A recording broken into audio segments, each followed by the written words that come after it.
tonight I'm gonna be making one of the meals that is almost impossible to screw up. If I'm cooking for a large group or somebody asks me to cook something for them and they're coming over, there is a 1 in 3 chance we're having chicken fajitas. Okay, I absolutely love chicken fajitas. They are so quick and easy, and I make mine a little bit different, and so everyone always says, oh my gosh, these are amazing, and I'm gonna show you my secret. And the other thing I'm gonna make you, finally, after telling you multiple times I will, is my version of Mexican rice, and it is way better than your local hometown Mexican restaurant that's probably owned by white people. Welcome back to Planet in the South. So the first thing you're gonna do is go ahead and have everything prepped, because we're actually gonna make these out on the Blackstone tonight because we have a cool front in. So it's been 90 degrees instead of 100. So time for me to go back outside to the Blackstone, because when it's 100 degrees outside, I'm not cooking right along with my food standing over that. So what I have here is I have just about a whole onion here, medium onion, and then underneath there I'll have sliced up 2 bell peppers. I wanted to have this with more veggies than normal, just to try to kind of get more veggies in our diet and not rely so heavily on the meat. And I need this to last like 2 meals. There's a couple days I'm not cooking this week. So the next thing you're gonna absolutely have to have is chicken thighs, okay? You cannot substitute this with chicken breast and make it the same. It will not taste the same.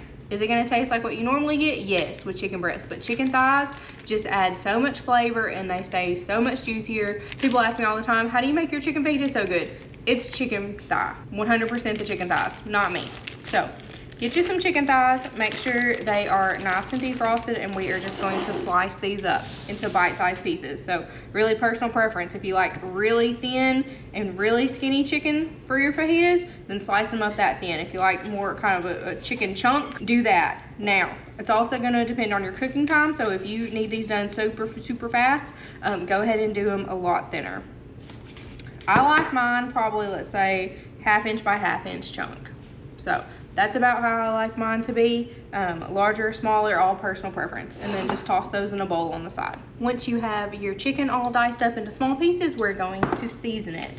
And this is with whatever fajita or taco seasoning you have. Make sure you season it generously. And if you have it in a bowl here, just sprinkle it on and then stir it all up. Your chicken seasoned up. Okay, once you have your chicken all seasoned up and you've got your veggies sliced up, just put those to the side and we will start on our rice, because while we're outside cooking on the Blackstone, the rice is cooking in here and we don't need to touch it.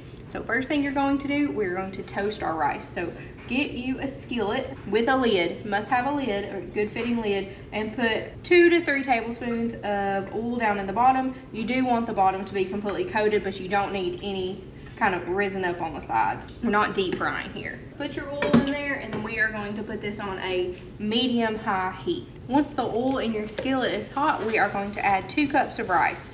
I always just go ahead and do 2 cups of rice with this because it always gets eaten. If you want to do 1 cup, go ahead and just half what everything else I'm doing. Now, get a wooden spoon, and very important here, and this is why we prepped everything before we did this, because if you step away from this rice, it's going to burn every time. So you're just going to continually stir your rice here until it starts to get translucent or browns just a tad. Okay, if you see a couple pieces that are starting to brown, go to the next step. But make sure you do not burn your rice. It is so easy to, but if you continually just sit here and stir it, you will see what I'm talking about. Okay, so it's only probably been 90 seconds to 2 minutes, and I have a bunch of toasted pieces in there. So I am going to go on to my next. From the onion that you sliced up, to just take a couple of pieces of it and toss in there. This is optional. I do this sometimes if I'm slicing the onion, but I don't slice up a special onion to put this in here. So totally optional on this. Now you're gonna take a can of tomato sauce.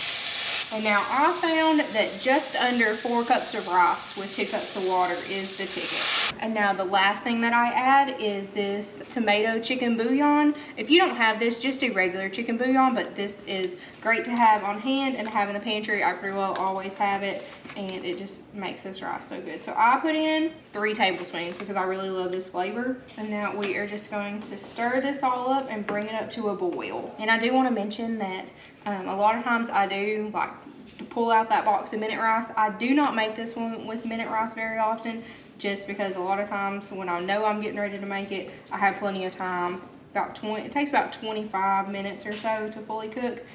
But if you are in a pinch, I've done it with minute rice and it turns out just fine. And once it comes to a boil, we're gonna just pop the lid on it, turn the fire down to low, and just let it sit for about 20 to 25 minutes until all of that liquid has evaporated. All right, since we are gonna go use our Blackstone tonight, let's get our Blackstone tray prepared. Like I've told you guys before, make sure when you go to cook on your Blackstone, you have everything out there. You really do not have time to be in and out the house, and who wants to let all that AC out? Not me. So what I have is I have my bowl of peppers and onions here. I have my bowl of seasoned chicken thighs.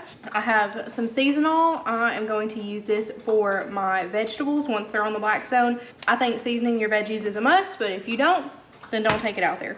And then I have some extra Kinder's fajita blend to take out there just when I get all the chicken laid out. If I feel like it needs some more seasoning, I will just dash it right on there. I have a plate here to put everything on when it is completed. And I have a pair of tongs, and then I have a spatula here. And then optional, I can't remember what this is called. This is basically just the pan that it goes over, and I will put this over the vegetables. And then I have a water bottle outside already, and then a bottle of cooking oil, and I will use that for these veggies just so they get nice and soft.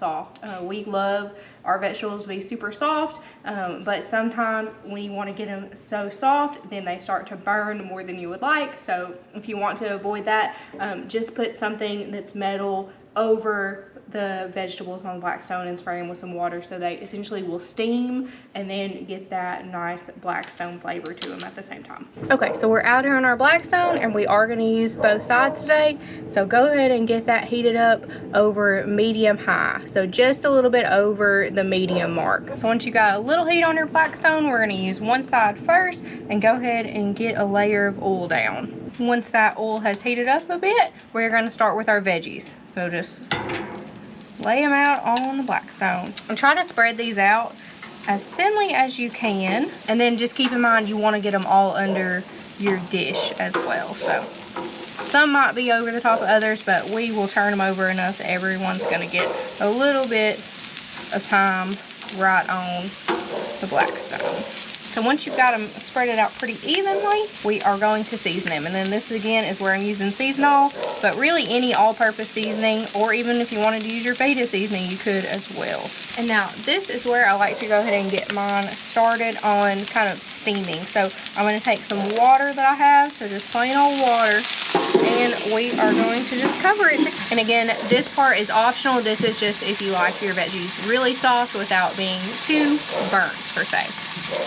And we are going to let this go. This is going to take a minute just because we do like them so soft. So I'm going to let it go for about 5 minutes, and then I'm going to check it and probably turn them and then maybe season them a little bit more. So it's been about 5 minutes or so, and my veggies are coming along nicely. So they are really, really soft, and they are just starting to get a little bit of char on them. So now I just need to keep a watch on them. And I am going to get my chicken going. Going to put some oil on it. I'm just going to take my chicken and toss it on there. And just like I did with my veggies, I'm going to just kind of spread it out evenly. And if I see any pieces that I think are under seasoned, I will just toss a little bit more seasoning on them. So it's been just a couple minutes for our chicken, and I can already see that it's got nice color on it. And so I just need to flip these all over as best as you can. And while you're doing that, go ahead and take the lid dome off and just let these get a little bit more color to them. But if they're done to your liking, go ahead and pull them off the Blackstone. When your veggies are nice and soft and charred, pull them off the grill and put them in a bowl or a plate, whatever you have outside. I want you to take note also, if you are making this for a group of people, remember when I brought this outside and they were fresh, the veggies were all the way up to the top of this bowl, and now they are about half of this bowl. So always prep more veggies than you think you're going to need, because they are going to sweat down and shrink. And just about a minute or two after I took my veggies off, my chicken is done. It has a nice, beautiful color on it that we love from the Blackstone. It's all the way cooked through. And it smells amazing, of course. Everything on your Blackstone always smells amazing. If it doesn't, I'm sorry. You're probably doing something wrong. So we'll get that scooped off over to the plate, and then we will go inside and get our sides ready and get our fajitas assembled. Okay, reveal of the rice that has been cooking on low while we were outside making our fajitas. Look at that. I love the kind of crust that develops around the sides here, the edges here, but I can tell that it is so good and ready to go. You can eat the onion if you want, but most of the time I just pull the onion out. But if you like onion that much and you want to eat a piece of onion in your rice, go right ahead. But this is the perfect Mexican rice to make at home that is so good. I prefer this over restaurants, quite frankly. Now to assemble our fajitas. So our chicken is in and nice and hot and crispy, and our veggies are nice and soft. And again, you know, I'm gonna use my tortilla heater upper in the microwave. Have a couple of low carb sun-dried tortillas here, and this is how I make mine. I just put some chicken in them, and I use my hands because this is for me. And again, I made extra veggies, so I'm gonna make sure I get plenty of vegetables over the top there. And for tonight, for a quick and easy meal, this is it, okay? This is just it. Lettuce, sour cream, tomatoes, onion, all that stuff you can definitely do if you want to, but we are doing a meat, veggie, and cheese night tonight. Put that on top, and then whatever sauce you want. And then I know that I am just gonna use some good old Taco Bell sauce on mine tonight because that's what I'm feeling. And there you have it, a perfect chicken and veggie fajita. And here's my plate. I have 2 chicken fajitas here and my Mexican rice. You can still see the steam rising off of it. It is so fluffy, it smells so good, and I cannot wait to eat this. I hope you try it soon.